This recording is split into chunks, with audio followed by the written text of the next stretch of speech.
Good morning, good afternoon, yes. Good afternoon, good morning, depending on where you are, and we're all over the place, figuratively and literally. Hi, I'm Caroline Hill. Thank you so much for joining us. I'm here with Dave Cunningham, CIO of Winston Strawn and founder of Legal Metrics. Hi, Dave. Hello, good to see you again. And Ashley Clio, thank you for joining us as well. Ashley is Legal Lead, BI and Design of Legal Metrics. Hi, Ashley, thank you for joining us.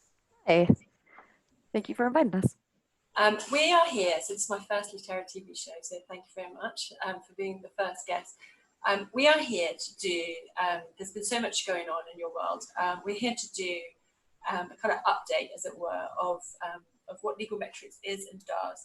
There have also been a few events, as we will come on to talk about, but one of the big metrics that you talk about is diversity, and clearly that is something where there's been a lot of developments, both in the outside world and within law firms' response to that. So it's I'm really grateful to you for making the time to come and talk to me about how Legal Metrics works and potentially, in light of some recent events, what impact it can have. But I think, so you've had, Dave, I know you particularly have talked, I've read, I've heard interviews with Ari Kaplan. I can share links to those as well. It'd be worth people listening into those. Right. But could you, for my benefit, I know that you, Legal Metrics came about as a result of your connections with Clock, but I think it would be really useful for you to please summarize, for people who aren't familiar with Legal Metrics, what it is and what it does. I think that'd be the most useful way to start. Absolutely. Well, it's been a long journey. It's been a lot of listening on my part, and you're right. Clock has been a very fundamental part of that. As a person inside a law firm, I had a very unique opportunity, thanks to Clock, to really sit with them and have workshops. Well before the Clock Institutes were around, we would have day-long, multi-day workshops in just small groups of 6 or 10 people.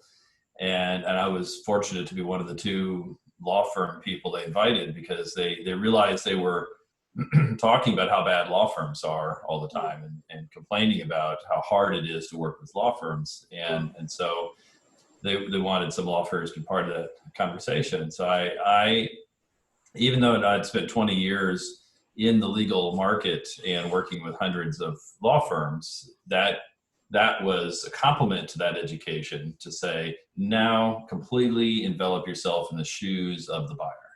And that was great. And so from that, we would do presentations. We probably did a dozen of them jointly to educate the market on, hey, look how different departments are than law firms. Law firms are measuring financial metrics. How much money do I make? How do I make more? And the legal departments came from nothing, having no tools almost, to suddenly sprouting, both because they had the maturity of legal operations leadership, and because cloud systems allowed them to go from restricted use of technology to suddenly they could have many, many tools quickly.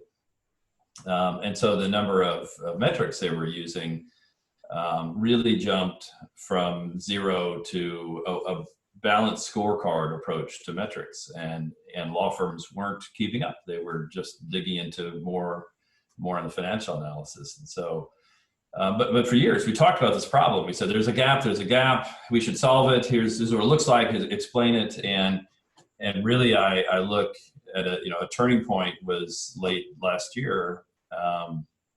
And speaking on the Clock bulletin boards, we were just talking about this problem again. We were getting ready for the Clock Institute. I've spoken about this topic every year, and I was getting ready for my 4th time. And we said, let's just solve the problem. We keep talking about it, and it's a solvable problem. And Christine Coates from Oracle was sharing an example where she was sharing their metrics with their law firms and with their general counsel, and seeing that it had a real impact. Some firms really reacted and improved in the way that Oracle cared about. Other firms did not, and that was very meaningful to them. And so I asked other firms, and I asked other departments, hey, if I jump in and solve this problem, create a tool that can do it, is that useful? Would you help? And we had pretty good sized group at first, and then now a large group, over about 130 people now, that are all part of the process. Always helpful for, it's both designing the tool and really designing what are we measuring, what are the metrics, and getting back to the diversity, we really saw, even though there's a long list of metric types, we really saw diversity made sense because it's important for all the reasons it's important anyways, because legal departments actually are increasingly tied to financial impact. Law firms care about it, but they can't measure it very well, or they're very limited. I've only run across one of our firms, participating firms, that has an ability to measure diversity automatically. And I think if we can come on to, I think we'll focus heavily on diversity, but if we can first of all just focus on the broader platform in terms of, was the issue at the beginning and now, is it a case of deciding what the metrics are, or how you communicate them, or both? In terms of how you benchmark them, what would you say the real issues? And actually, feel free to jump in at any point. No worries. We can all plow. But so, the issues just communicating. You know, I've got the top 10 metrics that you've sort of come down to so far. But so it's the issue how you benchmark and how you communicate them. What was the real, in terms of before the platform, before you started creating this platform? What's the key issue and the problem in terms of why they need the platform? Yeah, regardless of metrics, the core gap was that law firms don't realize how their legal departments are seeing them. They're already, the legal departments are already seeing law firms in a way, just like if they have a Yelp system and they're seeing all the ratings and reviews and stars, and the law firms aren't part of that system. So that, above all the metrics, it was really to create a common ground and a common language so that people see how people see them. And Ashley can certainly speak to more of our design and how we've created the solution to that. Of course, and we're able to approach those different issues that these law firms face, essentially, and the corporations, because they want to be able to view internally what's going on, right? And be able to have transparency within that. And then they also have the corporations themselves with their particular compliance requirements. And so how we've established that is that we have, particular metrics that we've created that they can utilize. We also have a system where they could create their own metrics and then be able to look at, what is going on with the data? What are the particular trends that are happening with this data? And thirdly, we also have something called communities, where they can essentially come in, they could anonymously look at all of the data for a particular grouping of law firms, let's say. So let's say, you're an AM 100 law firm, you want to look at law firms that are, let's say, within real estate, they're working on this particular issue that are this particular size. And they want to see, okay, how are we performing in regards to these particular metrics? So they could be able to see themselves in context of that and then be able to make decisions based off of what that data provides. Can I strip you right back? So as I was researching this, I was thinking to myself, and I've got down two questions. I've got, how does it work? How does it really work? Because I feel like I've got some answers, but I genuinely don't understand. So I don't understand how I think it would be really useful if you describe how does the platform, I know that you're a beta, right? Is that right? You're still developing it. So I understand that this is work in progress, and that, you're, right. and I think we'll come on to talk about how people can help you who are listening potentially, or when they listen to this recording. I know it's about creating, I really loved, a quote. It's about it takes a village or something. You were saying it takes a village to right.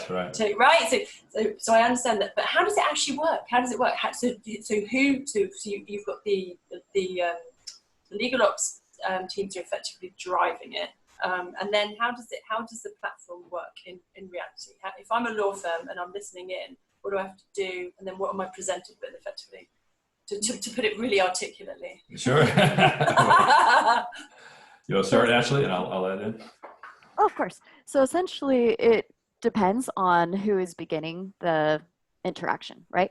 So one aspect of the program is where you will have the corporation, let's say they set up a particular metric. So just for a broad, example, so how many female equity partners have they been sending to work for them on a particular measure, a particular matter of some sort, right? Or they're looking at, the billable hours, the type of time that's being done by that particular group, something of that sort.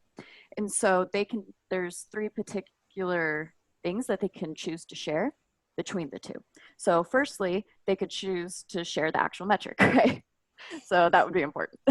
And then secondly, they would choose whether they want to actually share the data or not. And all of these sharings that are done, it has to be accepted on both sides. So when one side requests to share, the other side has to accept that.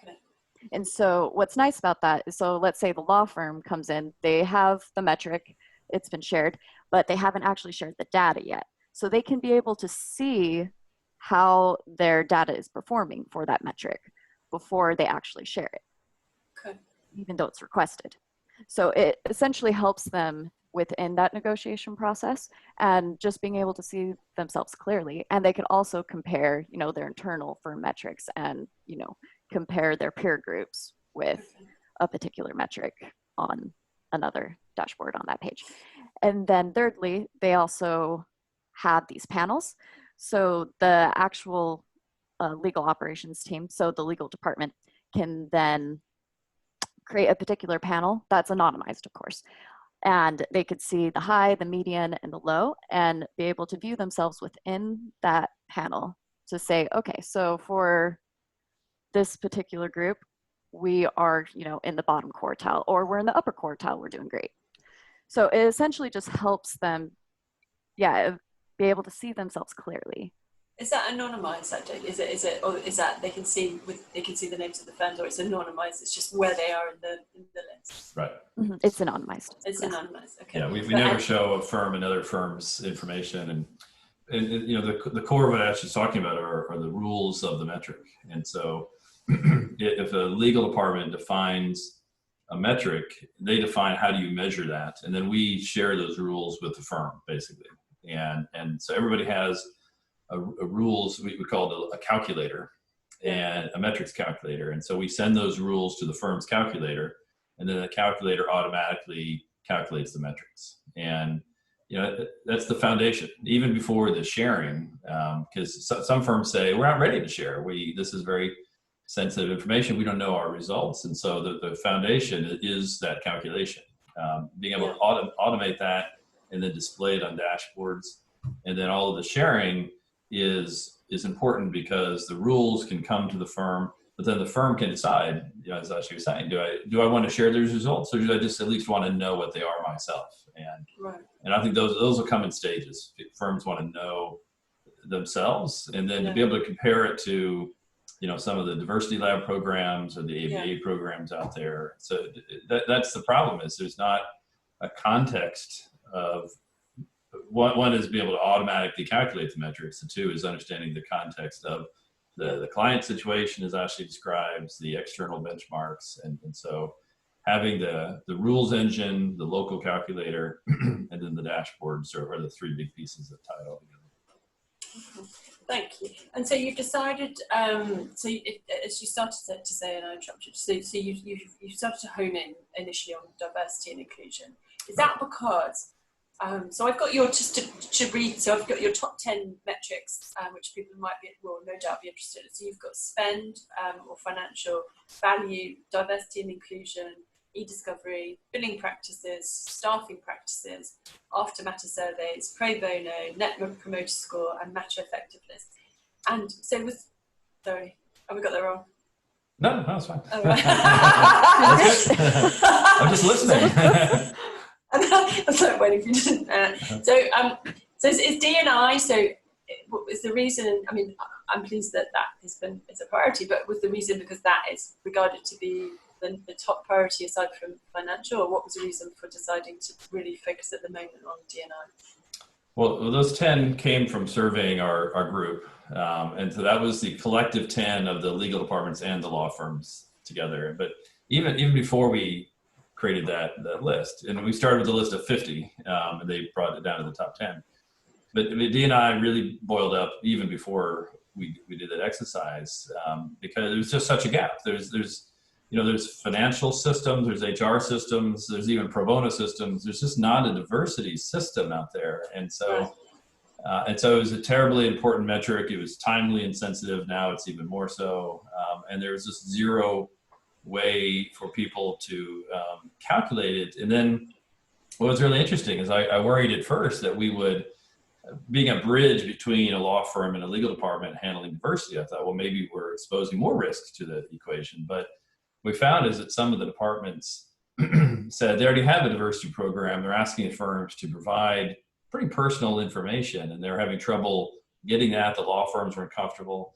And so we found by having the calculator that Ashley described, putting it locally within the firm so that PII never leaves the firm, actually solved a real problem, because people were already trying to do diversity programs but weren't able to actually get the results to benchmark.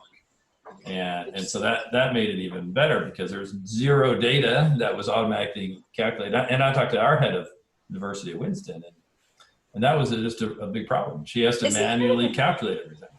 That was one of my questions. And I mean, I'm conscious of time. I'm probably not going to have time to ask all of these, but as you touch on it, I've said, what do you have to build the platform? Was there nothing out there? I think you've answered that question. It's quite surprising. I mean, often there is something, isn't there? Especially with something as important as D&I. I'm really surprised that there was nothing like there are affirmative action systems, and so I looked into those, and they're similar in some ways, but they are usually a service where you take your data and you send it out to a third party, and then they analyze it, and then a month later they give you results back, or whatever the time is. So there's some similarity there, but that's a very periodic exercise, and you're handling your PII to a third party, which is uncomfortable, and it doesn't have anything to do with Novartis's and Intel's and HP's and Oracle's diversity requirements. It doesn't. And then every time you get an RFP in, you can't send your data out to a third party and have it analyzed. So we just saw it was such an immature area. So no, it was, we tackled it as our first metric, but it's such a deep pool and an enjoyable area to help that there's a lot to be done. So I almost don't know where to start. So there's been, in terms of, there've been two things that that jump out as would have almost maybe opposite effects in terms of diversity prioritization, and I wonder how they've impacted the work that you're doing. One is COVID, where I feel like everything is just ground to a halt, apart from firms. It feels like people are just trying to cope, and that for me seems like it must have had a negative effect in terms of their focus, not ability, but their focus on diversity and inclusion. But then on the other hand, you've had the Black Lives Matters protests, which I imagine has brought it massively to the fore. Right. Tell me where we're at in terms of the way that you're interacting with firms and the way that this kind of support that you're getting and what's happening with the platform in light of recent events. It was interesting, because what I hadn't realized until the economic change of the virus was starting to be known, that in 2008, when there was the last big financial crisis, diversity took a huge hit. It did exactly what you're saying. Put in the back burner, it's not an issue anymore. But there was such angst over it happening again, and there was already such momentum within leadership and some of the if you look at NAMWolf and some of the other organizations out there that are so strong. So I think it was too late. There's already so much leadership and focus on it, and people recognize that, hey, we're at risk. This might be going backwards, that people kind of jumped in and said, no, we're going to push this forward. And then as you said, then it really expanded. And so it's done nothing so far except increase the focus on D&I, which is healthy. Yeah, brilliant. And then we've talked, so there's recently 17 law firms pledged to promote the careers of Black and ethnic minority lawyers, and they're talking about using more data, and they're talking very much according with the sort of objectives that you've got, RFC, so it's temporarily just completely escaping what it stands for. But so you tell me about that. Does that is that an initiative that you're working together with, or is it I mean, I'd hate to think it's competing, but tell me about, does that support what you're doing?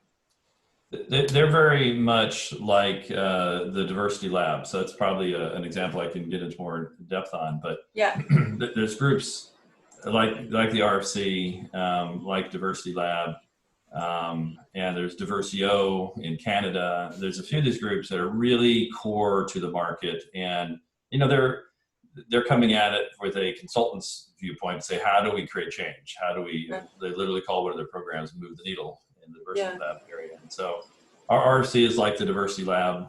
Okay. And so they've gathered a group of firms to say, let's apply the peer pressure to do better.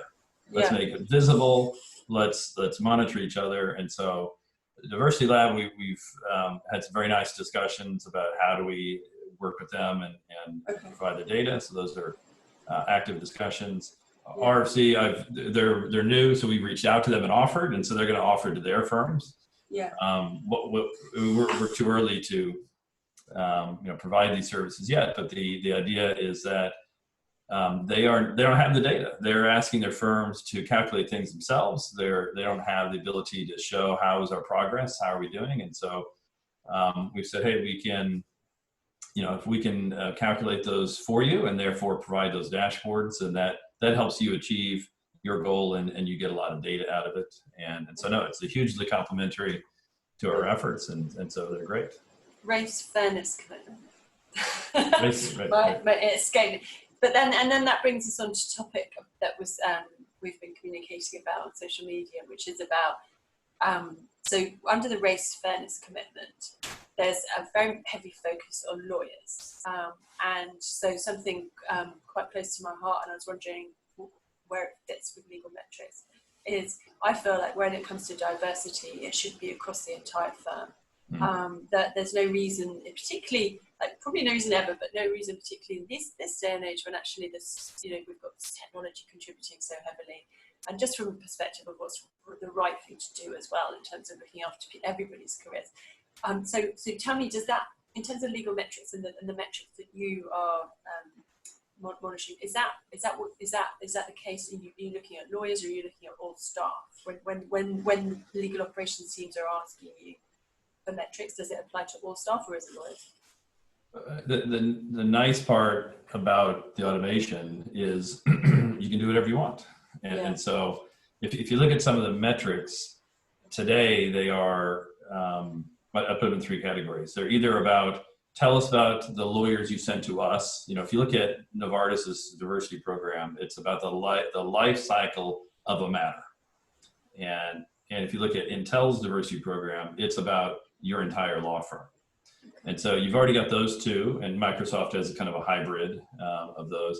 Then you bring up a third point, which is we know the entire firm, not just lawyers. And I spoke to some diversity leaders because there was a push on LinkedIn to actually do exactly this. There were people signing to improve that. And when I talked to diversity leaders, they said, that sounds great, but I am crushed with the weight of answering surveys and RFIs and RFPs and annual compliance just on the number of lawyers we have.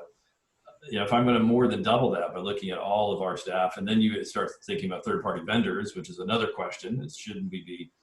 Don't we care about our third parties? Legal departments are looking at us as third-party suppliers. What about? The answer is you just can't do that manually. It gets out of control. And so by automating it, if a firm wants to look at the entire firm, that's easy to do. You just put that in the rule. I mean, Ashley spoke about the rules. If your rule is look at the entire firm, then you just put that in the rule, and it takes 2 seconds. And so this isn't really rocket science. It's just automating. It's what the financial system has looked like for 50 years, and there just hasn't been that calculation here. And so we would applaud that. And as I was mentioning that Winston has recently stepped up and said that we're going to do that. We're going to be among the first to look at the entire firm and really analyze ourselves. That's not easy to do, and it's all manual. No, that's great. And I saw that statement. I actually shared that on social media. You issued a statement to say that diversity will be extended as a number of many pledges that Winston Strawn made. You said that Right. that it would extend to all staff, which is great. That's right. That's right. Yeah, which is really great. So tell me, so what now? So I mean, I feel like this is a topic that we could probably talk all day about. No doubt you could. But so I know that you are in beta still, aren't you? Is that right? So you are looking. Tell me, what are you looking for? More people to join you? What do you need in terms of clearly with benchmarking, standardization, all of the things that you are trying to achieve? As you said, take a village. You've already got. I made a note actually of the number, and you've already said that you've got 130. I mean, so you've got. It's probably more than this now, but you've got 17 legal departments, including Adidas, Adobe, Google, Netflix, Novartis, Oracle, SAP. 59 law firms, which I've not listed. Right. 11 law companies, including some of the big four and Elevate. You've got 5 academic non-profits, 12 consulting firms, 14 others. There's probably more. I got that from your website. So I mean, you've already got a big support behind you. So tell me in the last couple of minutes, like what's now and what do you need? Why don't I speak to it from the community standpoint, then Ashley, why don't you take it from the system standpoint? Yeah. In our few minutes. From a community standpoint, we're fortunate that we have a huge crowd behind us, and that is very useful because we have these metrics Mondays, communications every other Monday. We send out either status. Sometimes we send out homework. Here's 3 questions we'd like your answer to, or rank these metrics as we have. And so that feedback is really helpful. And I've had conversations with all of them because their stories are different. Sometimes they bring their entire management team, their COO, CFO, and their head of innovation. And we say, here's where we are, here's where we want to be, here's where we'd like to be in 3 years. And some of them are bringing their clients to us and saying, hey, we want to be part of a panel of our clients and present this to our clients as a solution. And so yes, we've got a crowd. I welcome other firms to join us. And it helps to have a big crowd behind us because then the software companies are now coming to us and saying, oh, can we build your capability into our tool so we can bring it out to our clients? And we're kind of like LinkedIn where, we need a network in order to make it useful. And so the more is really helpful to us. So, have if you're not the right person at your firm or department, those of you listening, your head of innovation or your legal ops person, maybe your CFO or marketing are the typical people that are involved. But just let us know. And Ashley, you want to speak quickly to our product status? Of course. And a lot of these pledges and initiatives, essentially our system is making that more practical and giving life to them. Because we can, discuss diversity all day, but when it comes down to actually calculating them, it's very difficult doing that manually, every month, every quarter. It's often not a yearly thing, it's a monthly thing. And it can be, quite excruciating to have to manually do that. And so a lot of our system is trying to make that as painless as possible for the law firms so they can, start to focus on, what is going on in regards to diversity, be able to see those trends, be able to look at, what has happened for the last year, what's happened for the last 2 years, once that data has begun to build up, of course. And a lot of the help that comes on the system side is, a lot of what David was saying is being able to see how those interactions are simply going, be able to look at the metrics that these corporations are very focused on. And do they make sense? Because we were talking about that earlier, about how if you're just looking at, how many female equity partners, let's say, have been sent to a matter, does that really tell the whole story? But if, those female equity partners are only doing 1% of the time, so it's really being able to look at what is actually helpful in progressing, those diversity commitments. I think we've run out of time, but we know that a lot of clients are now putting diversity at the forefront in terms of whether they're going to instruct law firms and whether they're going to pay them. So this is, and in light of recent events, we know that this is hugely topical. I'm really grateful for you both for talking more, and you can both be contacted on the legalmetrics.com website, or there's contact details for anybody who wants to get involved. Thank you very much for your time. Thank you for letting us explain. Appreciate it. Thank you. Good to see you, Karen. Bye-bye. Bye. Thank you.